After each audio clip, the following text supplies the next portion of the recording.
Today we've got a great food revenge story. We'll get into that in a bit, but first, a lawyer's pro-revenge on his boss. This opinion is crap, my boss told me. He'd been a lawyer for 3 years and the firm assigned me to him for training to show me, junior counsel, how to be a litigator. I disliked my boss for a number of reasons. He knew no law and he expressed himself badly in writing. For a litigator, that's like strike 1 and 2 right there, and strike 3 was this. He had no balls. He was actually scared of going to court. I noticed this when he took me to assignment court one day, and when it was his turn to speak, his hands were shaking. He was scared, and freaking assignment court where all you do is set a trial date. What's wrong with what I wrote? I said. Not what I asked for, he said, turning away. But when I checked the memo he'd emailed me 2 weeks earlier, I saw that the opinion I wrote was exactly what he asked for. I knew what was up. He was going to delete my dockets for writing the memo and then claim he did it himself, thus leaving me quite a bit short of my docketing quota for the month.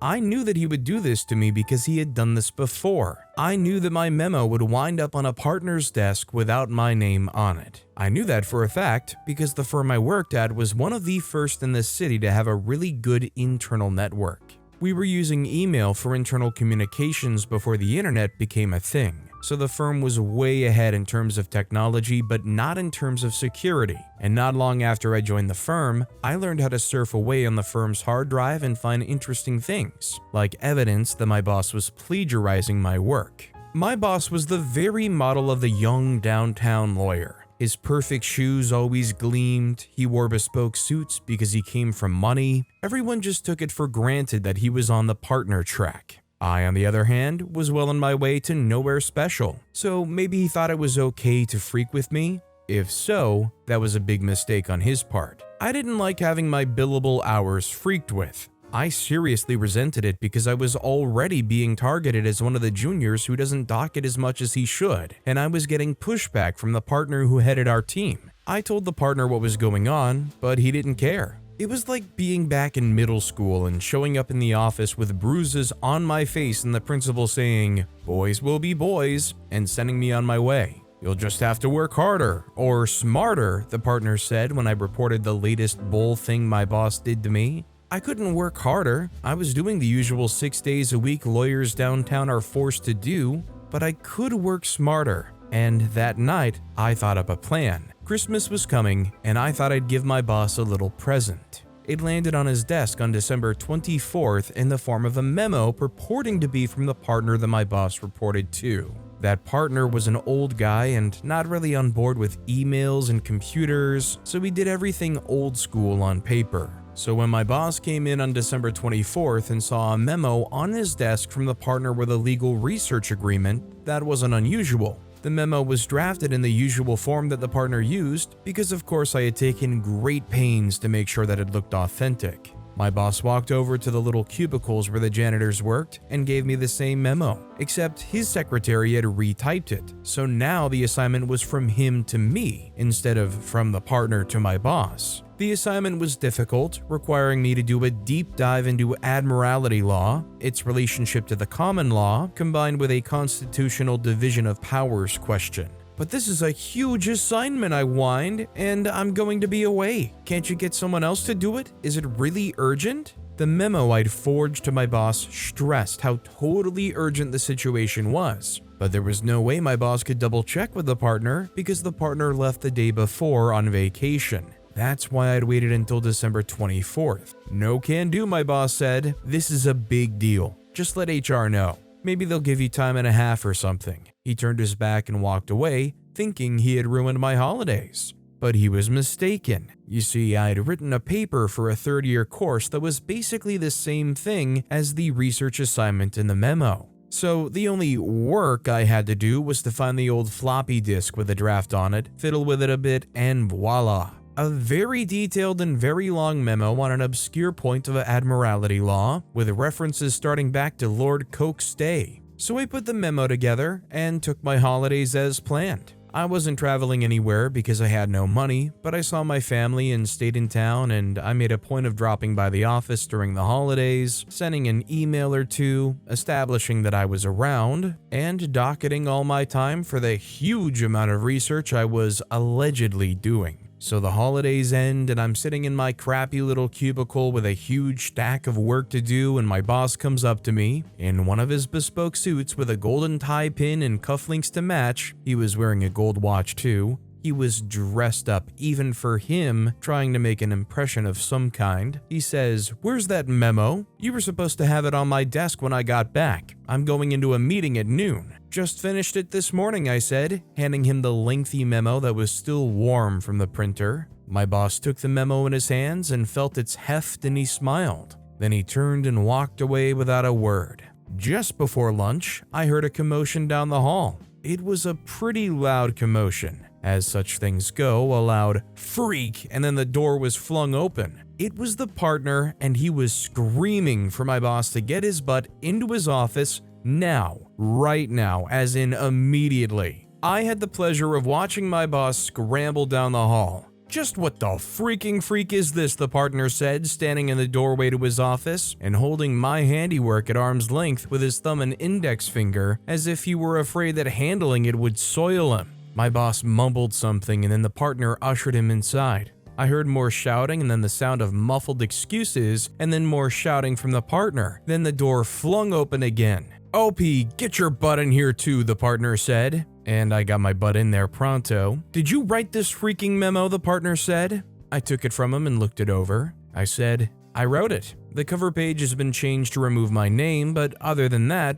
it's mine. I spent all Christmas on it. Is there something wrong with it?" The partner exploded. "Is there something wrong with it? Something wrong? I'll tell you what's wrong with it. It's freaking useless, totally useless." I explained that I'd followed my boss's instructions to the letter and that I docketed more than 100 hours on it. At this, the partner really went nuts and told me to go back to my desk and fetch him the memo from my boss. I brought it to him, and when he read it, his face went red. He told me I could leave, and I hauled butt out of there. From my little cubicle, I wasn't close enough to hear the full chewing out my boss got, but I heard the details through the grapevine over the next 2 days about how the partners were seriously ticked that my boss had wasted over 100 hours of a junior's time on a useless task that was obviously a prank, and how my boss had not realized that he was being pranked. Was he an idiot? I wasn't blamed at all, of course. I'd been working under my boss's close supervision.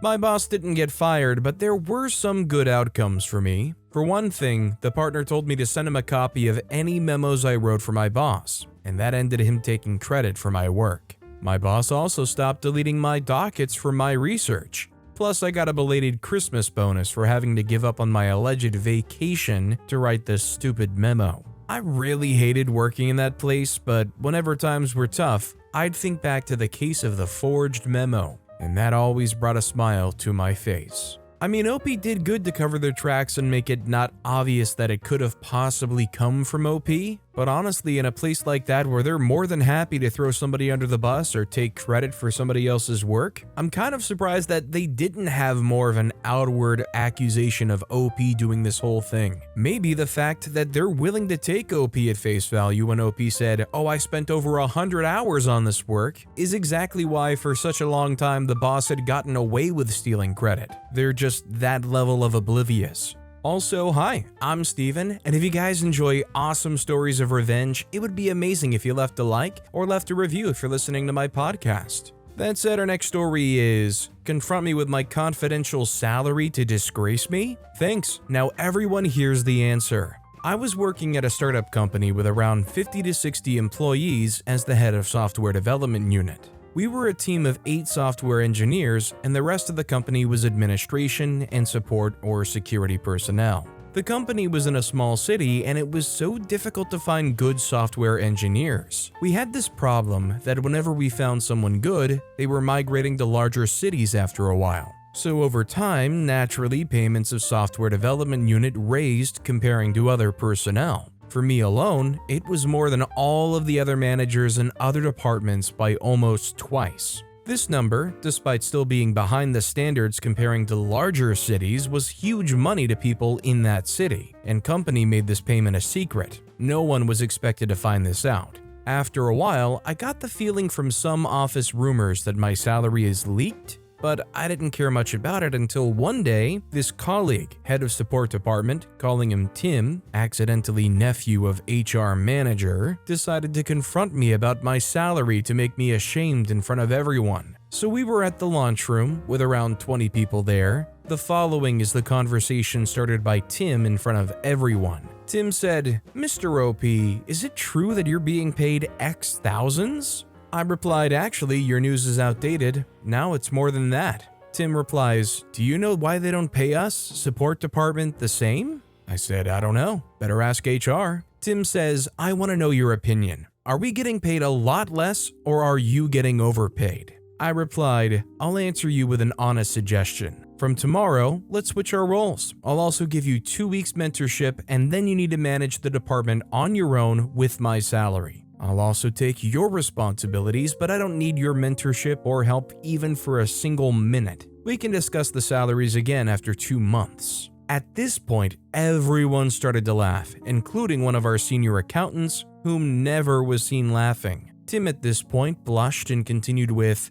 "No, I knew why you were getting paid this much. I just wanted to know how we can increase hours," which wasn't his initial statement. I replied, "Then again, I advise you to discuss it with HR." Tim said, "Thanks." It wasn't the first time, but it was one of the best times I answered this question. Personally, I'm not actually somebody who feels like it's a faux pas to talk about it. It being your salary at a company, discussing with other employees, I think it's a great way to make sure that you are getting paid comparably. That said, obviously Tim went about this in a very accusatory, kind of aggressive way. I think you gotta have a lot more tact than that if you're gonna try to bring this topic up, and you also have to respect if they just don't want to talk about it. Otherwise, you might get a reply like Beneficial Peppers commented, "My favorite is always, because I'm better than you. Stop being freaking useless and they might pay you more." Idavan commented, "My colleague who got paid less claimed I got paid more because I was a minority female.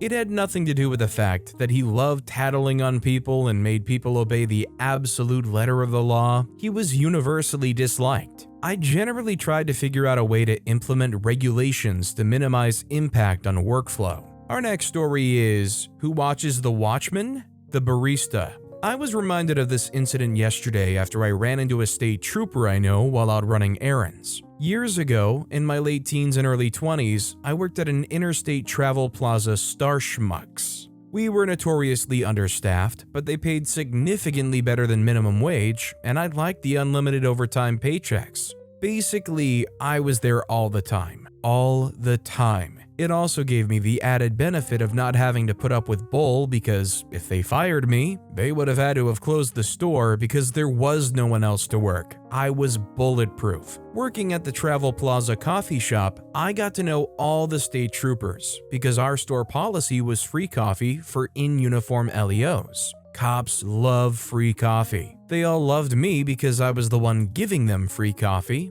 It truly was the best of times. Well, one day, one of the troopers had some bug up his butt and was taking it out on me. Not even jokingly, he was just being mean. He made me cry, and I'd been working customer service jobs for at least 5 to 6 years by then, so not an easy feat. But eventually, my hurt feelings turned to anger, and I demanded an apology. He refused because he was being a Richard, and Richards apparently don't feel remorse. I told him if he didn't apologize, he would regret it. He said, "I'm gonna regret it? What are you gonna do about it?" I stared at him like he was stupid for a few seconds while my resolve solidified and said, "I work every day, most of them doubles. I make coffee for you and every single state trooper that comes through here. Until you apologize to me, you are getting decaf. Every single state trooper that comes in here will be getting decaf. And I will tell them that they are getting decaf, and I'll also tell them that it's your fault and that they will continue getting decaf until you apologize for being a jerk to me. That's what I'm gonna do about it." He sort of scoffed like he didn't believe I actually would, but I've got petty stamped in my DNA and had no intentions of letting his bad behavior go unpunished. It took 3 days for me to get that apology, and he looked like a kicked dog the entire time, but he never tried to disrespect me again. You don't freak with the girl who controls the caffeine intake of an entire state police barracks. At first I was kind of like, the blue's gonna back the blue here, but then I realized it is a lot of people and it is affecting the quality of their free coffee. As far as almost anything drug related in this world goes, we have managed to make a good message against most things. But the one thing us humans have embraced and almost made part of our DNA in that category is caffeine. It's not a surprise that forcing that entire state troops barracks into withdrawal essentially is going to make them act up. DOD Gammon Bun of a Sitch commented, "That's why I always say that settlements against cops should come from either their pensions or their union coffers, since the unions are the ones who protect the cops when they break the laws, instead of taxpayers. I'd think that making cops breaking the laws affect the other cops would clean things up a bit. Combine that with making legal penalties double for cops knowingly breaking the law, and we might actually start to see some justice." Giant Purple People Eat commented, "Make it mandatory for law enforcement officers to carry malpractice insurance. Every time they violate someone's rights, it'll come out of their insurance. Enough violations and their insurance will drop them, making them unemployable. If an entire department has enough officer violations, then the insurance companies will either charge them a prohibitive amount or the insurance company will drop them from coverage, forcing them to fire the problem employees and hire new ones who are willing to not violate our rights. And while I'm making a wish list, end qualified immunity, the solution isn't hard, they just don't want to change anything because the current state of things works well for them." Our next story is Lunch Thief's Just Dessert. Years ago, I had a lunch thief. About the 12th time complaining to HR about people stealing my lunch, mandatory reporting every third or fourth instance, I was seething. Not a darn thing was being done and I still had to go buy something to eat. I was benching to my doctor at the yearly checkup and he got a smile saying, "You're constipated then." I was dumb and said, "No, why?" He wrote me a prescription for some holy freak laxative with instructions to mix it in with your meal for maximum effect, at which I knew the plan. I wish I could say that there was a pants explosion, but no. They ate my sandwich with special avocado sauce. About an hour after lunch, I went to HR and reported two things. 1, my lunch was stolen again, and 2, my medication was stolen. HR said, "So you got hit by the lunch thief again and your medicine was in the bag?" I said yes, I've had some digestive problems and my doctor prescribed a powerful laxative and advised me to mix it in with my midday meal. HR going white said, "You what?" I replied smiling, "I mixed in a prescription-grade laxative with my food per doctor's orders."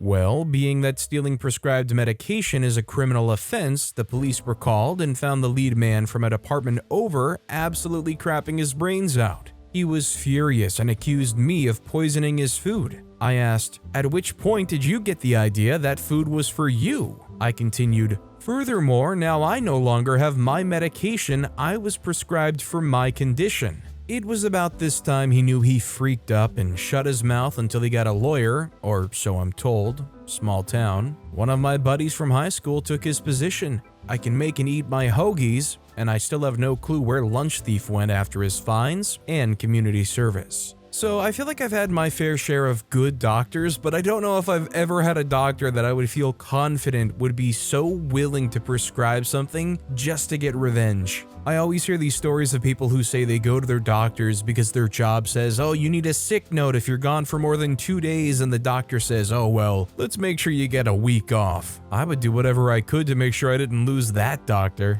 Marine0311 commented, "Bud had lunch thief at one job he worked at was the best friend of the boss's son. The freaker was bulletproof, or so he thought. Complaints about him were ignored. Then he made the mistake of stealing the lunch bag that was clearly marked by a diabetic associate and she had her insulin in it. She called the cops. Thief got busted with it and ended up going to prison because he had prior convictions and was still on probation. She later sued the owner of the company and won several $100,000 for ignoring the jerk's behavior for months." Our next story is AM shift goofed off, so I put an end to it. I work in a hotel and cover the PM shift, 3 to 11. Our AM shift person drives almost everyone crazy, and no matter how much we've all complained to management, nothing has been done, so I took matters into my own hands. I work for that specific hotel chain that gives you a cookie at check-in, and it's the AM shift's responsibility to bake cookies and bake enough for me to hand out one to all our guests.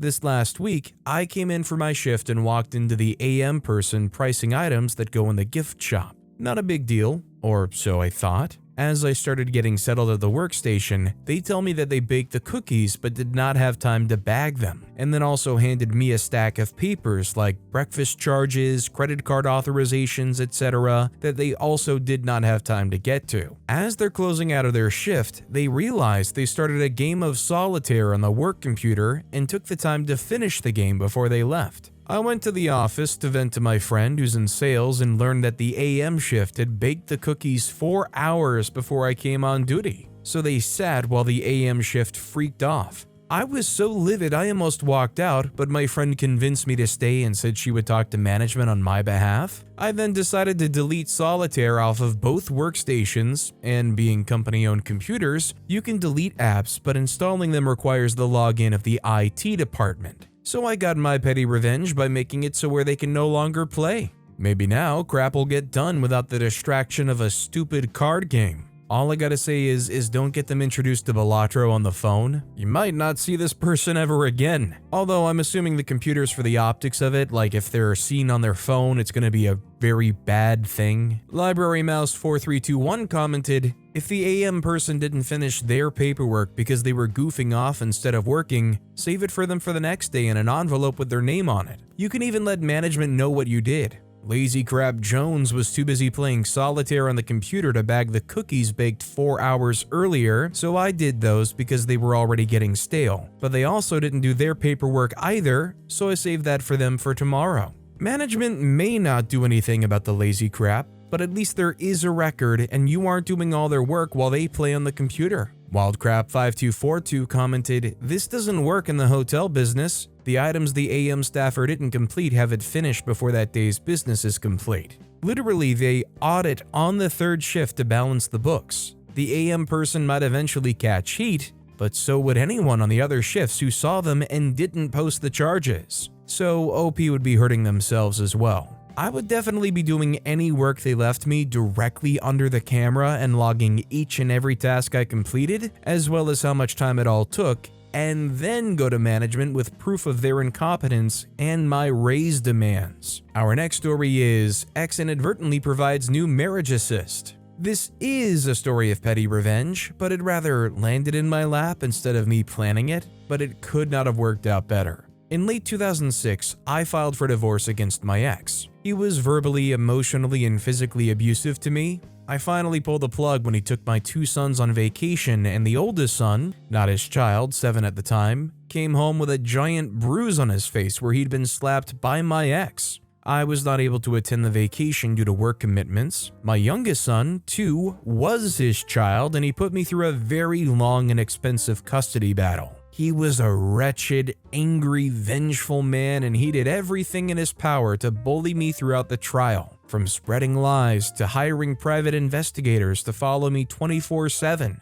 His lawyer was as bad as he was, a bulldog bench. We'll call her Mrs. Z, who also manufactured lies about me and even about my oldest son in the courtroom. I was astonished that a lawyer would stoop so low to win a case. For example, regarding the above-mentioned vacation slap, she submitted photos to the judge of the day after showing the non-bruised side of my son's face only and posited that I made the entire thing up.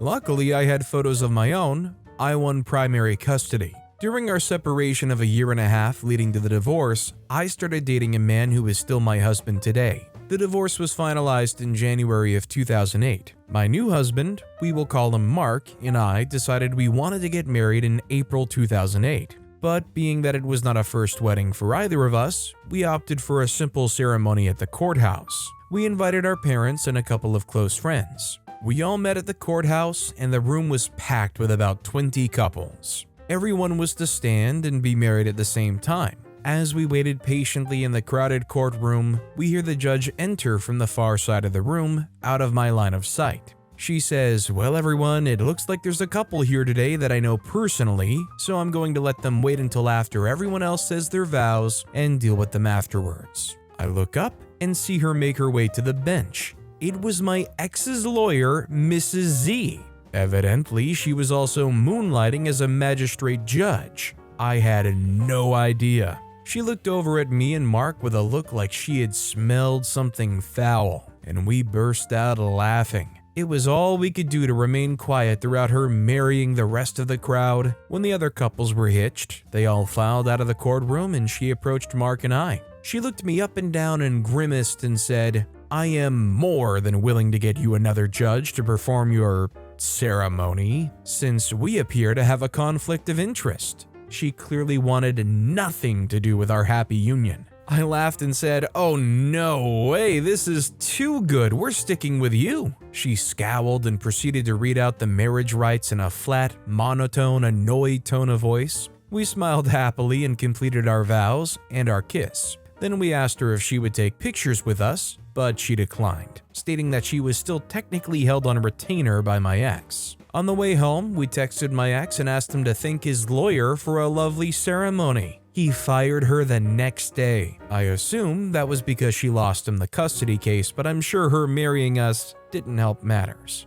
I would really try and rub it in this ex's face and tell them she especially made us wait until the end so that she could personally just marry the two of us. I never thought a lawyer could help me out twice like that, once in the court case and once marrying me. But even still, before all this, I'm assuming that retainer was toast. Bezel Bubba commented, "Am I the only one who thinks she was acting very unprofessionally? Why would she get her personal feelings so wrapped up in your case? She did do the right thing by asking you if you wanted another judge, though she shouldn't have called you out." Our next story is Some Like It Hot. Reading a recent stolen food revenge reminded me, I too have a similar life experience to share. True story, I had taken an R&D internship for a food company over the summer in Keokuk, the armpit of Iowa for those unfamiliar. For housing accommodations, the company had set me up in the local college dorm that was previously a retirement home. So it basically had individual rooms and bathrooms, but one large commercial kitchen. It was summer and the school didn't have a summer program, but allowed 2 fall students to move in at the beginning of the summer. One was rarely there, but the other was